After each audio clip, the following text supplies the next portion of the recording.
Welcome to episode 476 of the Brainy Business, understanding the psychology of why people buy.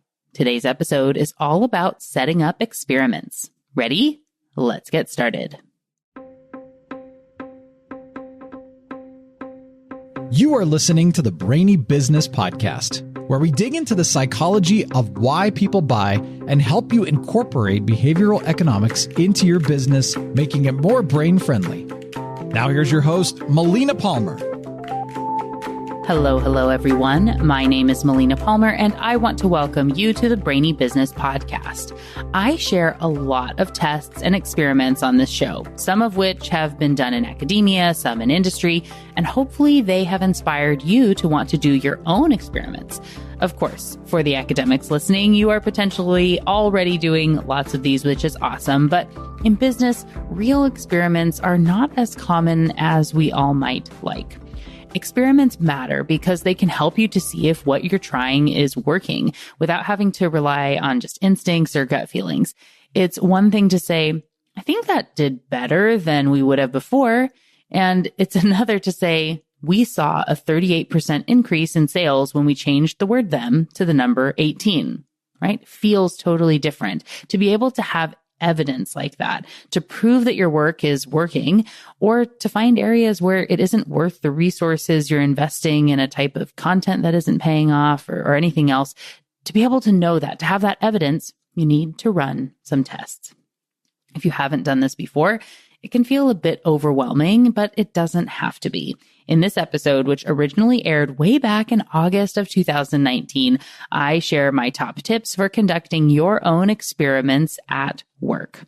So get ready. We're going to jump right in. But before we get to it, just one last thing. Don't forget links for my top related past episodes and books are waiting for you in the show notes for this episode, which are found within the app you're listening to and at thebrainybusiness.com/476. All right, let's talk about experiments. Experimenting is so important for any organization, but I know it can feel intimidating if you've never done it before. The truth is, you probably have done experiments and not realized it because they don't need to be big. In reality, good experiments are incredibly narrow in their focus because if you test too many things at once, you don't know what contributed to the result or why it came about. I remember my first research paper, which was published in the Association for Consumer Research back in 2009. Interestingly, as I was looking back for doing this episode, I believe this is actually the 10-year anniversary of that publication as it came out in volume 8. Amazing how time flies and that it ended up being exact down pretty much to the month. There's, of course, a link for you in the show notes if you want to check that out. That paper was the result of my senior thesis as an undergrad at the University of Washington, which was a requirement for me to graduate from the Global Honors Program. So I was actually the only undergraduate business student on the whole campus who did a thesis like this. It was uncharted territory for me, and in working with my advisor, I had to present ideas for what I wanted to research. This probably isn't a big surprise to anyone that's listening, but my style and inclination in that process was to solve gigantic problems. And so all my ideas were far too grandiose for what could be achieved in a project like this. As I was required to write a 15 to 20 page paper on the subject, I figured it needed to be a big topic because how else could you have enough content for that many pages? Boy, was I wrong. So every time I presented ideas, he would send me away saying to narrow them down, make them smaller and more specific. Truth be told, it was a little bit frustrating over time, but eventually got to the final paper and the title ended up being Global Advertising Standardization in Japan and the United States, a closer examination of high involvement products. Yes, it's a mouthful. The basics of what I did for that study was obtaining magazines from both the US and Japan from the same month and year to ensure the ads would be the same, and separated them into categories based on emotional processing and mental or cognitive processing to see when the advertisers were more likely to standardize and use the same ads in these two very different countries and when they would be more likely to use different ads. My sister, who obtained her undergraduate degree in Japanese linguistics, was living in Japan at the time of my research project and was kind enough to translate a giant pile of ads for me. Thank you, sis. I'm sure I said thanks then, but I'm going to say thanks now again.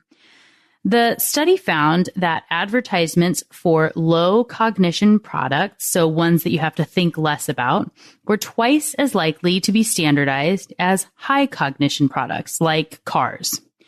Ads using pictures were more than twice as likely to be standardized than those using a lot of text.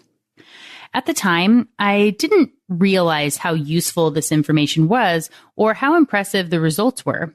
I remember when my advisor called to let me know that the paper had been accepted by ACR for publication.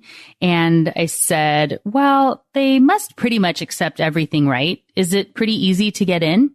He politely said, no. Oh, how naive I was. In looking back and reading my paper today, there were so many variables and items cross-referenced just for a study that looked at 1 month of magazine ads. In my original pitches to my advisor, I'm sure I would have recommended all types of advertisements and over a longer span of time. I also believe I recommended including a third country to make it extra interesting. As it was, I had to break everything into categories, and I remember having hundreds of ads strewn around my apartment, looking for brand matches across the countries and then categorizing them and using a 100-point scoring rubric for each ad, which I modified from an existing model. I'm so glad I did this, and I learned so much from the experience. And I can see why my advisor kept telling me to think smaller. The study I ended up with, which felt incredibly small to me at the time, was actually a huge undertaking with important results, and it was a true academic experiment. An experiment like this is probably something you would want to bring in outside help for, especially if you haven't been trained in the space. When there's a lot weighing on the outcome of the findings, say you're deciding whether to launch a new product or want to test out different names in a rebrand, it's worth bringing in experts. However, there are tests you can do on your own fairly easily, which can still have a great impact on your business. And the nice thing about doing small tests, it means you can be more agile and adapt quickly, which is very helpful in business these days. My general tips, which I will break down throughout the episode, are to keep these 3 things in mind when setting up your experiments. Be thoughtful, keep it small, and test as often as you can. I've already told you a little about keeping it small. In addition to making it so you can actually do the test on your own, it also allows for you to understand what contributed to the result you're seeing. As I talked about in the color theory episode, there are a lot of sites out there claiming to know what the best color for buttons and calls to action are. And yet, when you dig into them, they all claim to have a different perfect color. One says red buttons are always better, another says orange, and this one says green. In some of those cases, they went from a link in the text as their call to action to adding a big red or orange button with the call out, and then claimed that the color is what made the difference. Was it the color or the fact that there was a button at all, or the placement of the button, or the font, or the verbiage? Those likely all changed when the button was added, so it isn't just color that impacted the result. It was a whole myriad of things. This should instead be separated into multiple mini-tests to determine what is really best for the piece. A/B testing in emails or on websites are really great for this, and many systems are set up to track all that for you really, really simply. Let's say you send a weekly email to your list. In the first week, you would test the link versus the button, and that's it. All other text and layout and colors and everything are exactly the same. Whatever the link says, the button says. In the next week's email, you can look at the color of the button. And don't be tempted to also integrate things like different fonts or placement or size. Everything, including the subject line and imagery and verbiage, must be exactly the same. The only difference between the versions is the color of the buttons themselves. If you have a large list, you could try multiple versions, say 4 different color versions, as long as they all send at the same time, because time of day or day of week could impact performance as well. But if you have a relatively small list, say under 1,000 people, just stick with 2 options. Now, you may spend a few months going through color tweaks to see what's the best performing button, and that's okay. As long as you're tracking what you do and what the results were, you're learning at every step of the way. Use my tips from that color theory episode, which is linked for you in the show notes, to narrow it down to contrasting colors that will work in your specific situation and branding. And if it feels like a waste of time, remember that Google tested out more than 40 different shades of blue to determine the perfect color for their links. They've publicly said that the shade of blue, not the difference from red to blue or orange to blue, but between greenish blue, yellowish blue, or a purplish blue, results in an extra $200 million in ad revenue for the company every year. While your business may not be as big as Google, and the results may be comparatively smaller, what if finding the right color combination on your emails generated an extra 25% in clicks? Or if you could tweak one item at a time and convert 10 more people a month on your website? These small tweaks don't need to take a ton of your time, but they uncover small changes that can make a big difference. One of the studies I share most often is the one with the end cap displays for Snickers bars. This study used anchoring and adjustment and found when they said buy 18 for your freezer, there was a 38% increase in sales over saying buy them for your freezer. This is a huge difference, and most everyone is impressed when they hear about the results. The article I wrote for CU Insight on this concept, called One Word That Increased Sales by 38%, resulted in tons of credit unions and others reaching out to me to ask questions or see about working together. But if it wasn't tracked, no one would have known the real difference. We all get hunches all the time, but behavioral economics shows us those are often wrong because they're based on logic, not the true rules of the subconscious brain. A perfectly rational being would not be impacted by color or font size or framing, but we humans are. So this all matters, and testing can help you to figure out what really makes a difference for your audience.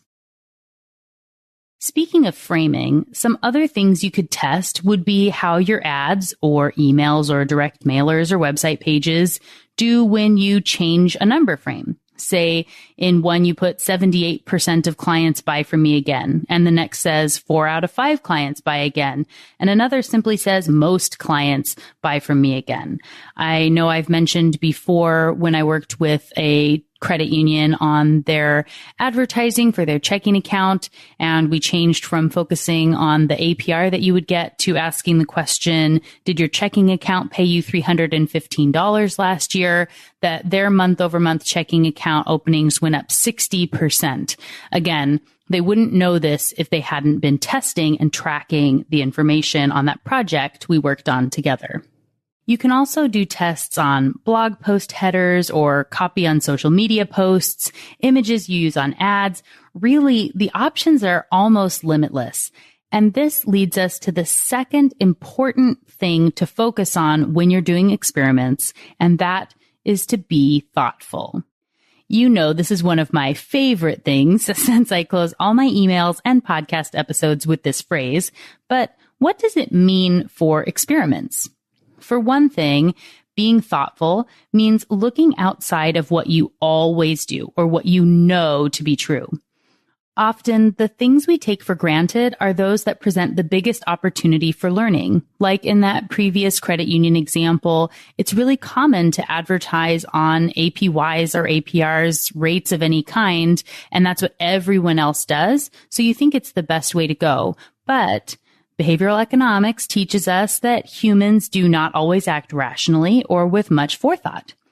Make sure you fight the tendency to make assumptions about people's behavior as you look for opportunities to learn in your organization. It also means being thoughtful and taking the time to plan before you jump into a test or start testing absolutely everything. While these are all small items being tested, in bulk, they could add up to a lot of time and just a volume of data that you don't want to deal with. Doing multiple versions of every email, post, website page, and mailer could quickly become a full-time job for a few people. And you also have to analyze the data that comes in. In some cases, it could be easy, the number of clicks on a button, but in others, it can get more complex and take a lot more time. Instead of testing everything, test the right things. Before you start building a test, know what problem you're trying to solve and why it matters to solve it. What are you trying to achieve and why does it matter for your business? This is useful for a couple of reasons. First, it can narrow your focus so you aren't scattered. That means you can be more efficient with your time and dedicate enough resources to implement what you learn and continually get better. Anything can be worth testing, but everything can be a waste of time if you don't have a clear focus and goal. Second, it helps communicate the why behind studies and your organization in general. If your company is about driving value, then all your tests should be about creating more value for your customers. What allows you to spend less on advertising so you can give discounts to customers? How can you showcase the new products most effectively?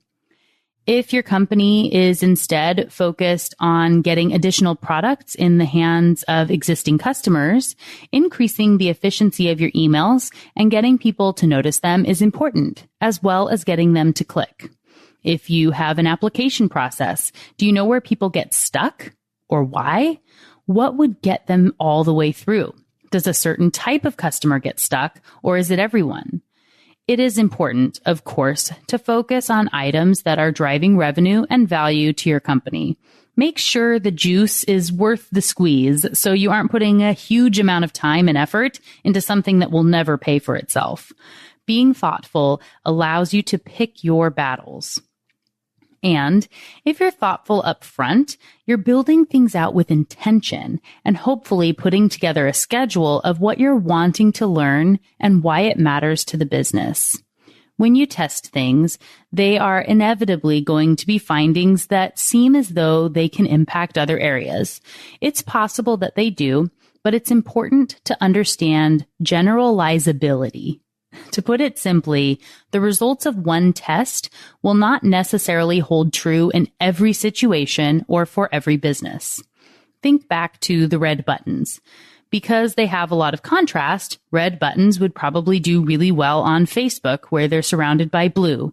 But on Target's website, maybe not.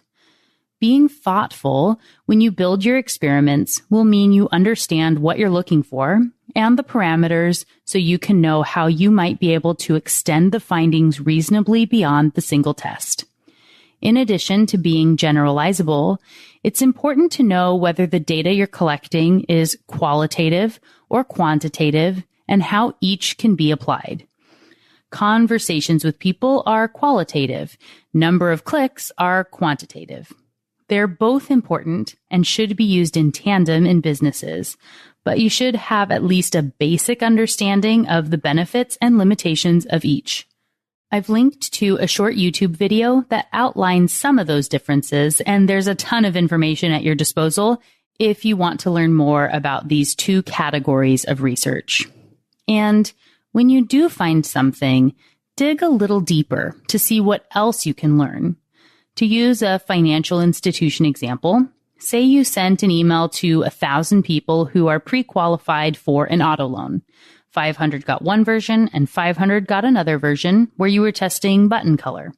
Let's say 50 clicked on the button in test A and 150 clicked in test B. Great. You know this color seemed to work well, but what else can you learn from the test? 200 out of 1,000 people clicked on the button. How many ended up getting a loan? What is similar and different about them? How long have they been using the financial institution? How many products do they have already? What type of products? Are they in certain age or income brackets? How does this all differ from the 800 people who did not click? If you follow up with the 800 people who didn't click, what did they have in common with each other and different from the 200 clickers that you could call out and feature in a second email as another test? This can help you segment better in future campaigns. Say all people with at least 2 products and who have been a member or customer for over 5 years get this message, and those who have 1 product get a different message, which is still different from those who've only been with you for 6 months or less. Digging a little deeper and asking questions is really useful for ongoing experiments and becoming more efficient and knowledgeable in your business. But you can't dig deeper on information you didn't set up for in advance. If you know you'll want to dig into demographics and other details, you probably need to build that into your data pool up front. So think and talk through what you may want to know and what could matter before building out your tests, unless you want an analyst who is definitely not your friend. Of course, it's important to combine this with keeping it small, so you find the right balance for your business. Don't get so bogged down with all the things you could do that you don't do anything, but don't scale back so much that the information isn't usable. And my final tip is to test early and often. Smaller experiments, like I've been talking about here, allow for frequent, nimble testing and ongoing quick improvements. My research study that I get to tell you about in a couple of weeks took 6 months of data collection with much more time to plan, analyze, and then write out the results. It took 2 years from pitching the idea until publication. Actually, almost exactly another one of these to the day. I guess August is a really big time for me. I don't know. It's kind of funny how that works out. Not every academic test takes this long, and it was more like a year from final pitch to paper completion, but it still takes a while. Small tests let you act quickly, so the more you test, the more you learn. As you get into a groove with experimenting, it does get easier. And as you learn a little more each time and combine results and ideas, the bigger, more exciting findings start to emerge and come together. You get a little smarter each time, learning more about your business and customers. Oh, and don't get discouraged when you have a non-finding. Say if you test a bunch of button colors and nothing gets people to click more, or if you change up subject lines and don't have a difference, no result is still telling you something very important. Maybe it means that you don't have to worry so much about what you put in that picture in your email blast because no matter what you do, it doesn't seem to matter to people. Maybe you don't need a picture at all and you can reduce staff time searching for the perfect photos. Findings tell you what attracts attention or what matters to your customers, but non-findings tell you what they don't pay attention to or care about. This can help you further focus your attention, and it's very valuable information as well, so you can run leaner and smarter than you would have without having taken the time to test and experiment. Now you have some simple tips and guidelines for running those tests and experiments that will make your business stronger and more efficient. Remember to keep it small, be thoughtful, and test often. And don't get bogged down by analysis paralysis. It's better to just start and figure it out than to hold up and wait until everything is perfect and never get going. You'll get better as you go. So, what got your brain buzzing as you learned about setting up experiments today? For me, I really love experiments and think they're so valuable in business. And while I know that we all get busy and it can be easy to let this slip, I encourage you to invest in doing small tests throughout the year. You don't have to test everything. And as you heard from my tip to be thoughtful, you really shouldn't test everything because it's a waste of resources. And it doesn't have to be huge. And again, they typically shouldn't be, so that you can keep it small and test often. Invest in building a testing habit in your organization. Learn a little bit on a regular basis, and you can continually be improving, which is a way to help you always stay ahead of your competition. Emails and website pages are a great place to start because they're easy to track, but there are countless areas where you can test on internal communication and opt-ins from employees to sales language to the way you present packages. There are so many options to test. It's awesome.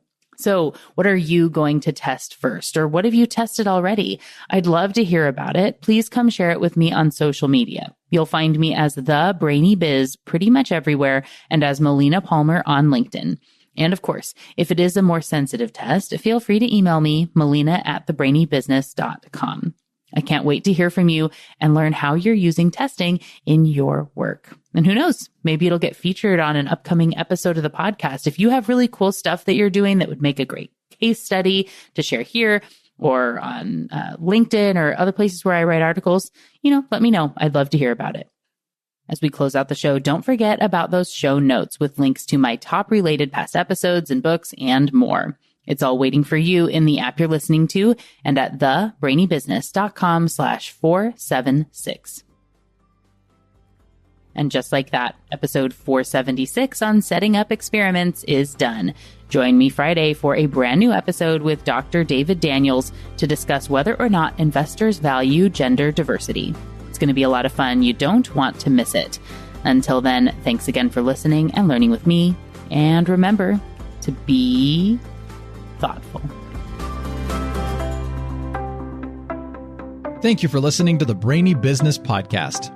Melina offers virtual strategy sessions, workshops, and other services to help businesses be more brain-friendly.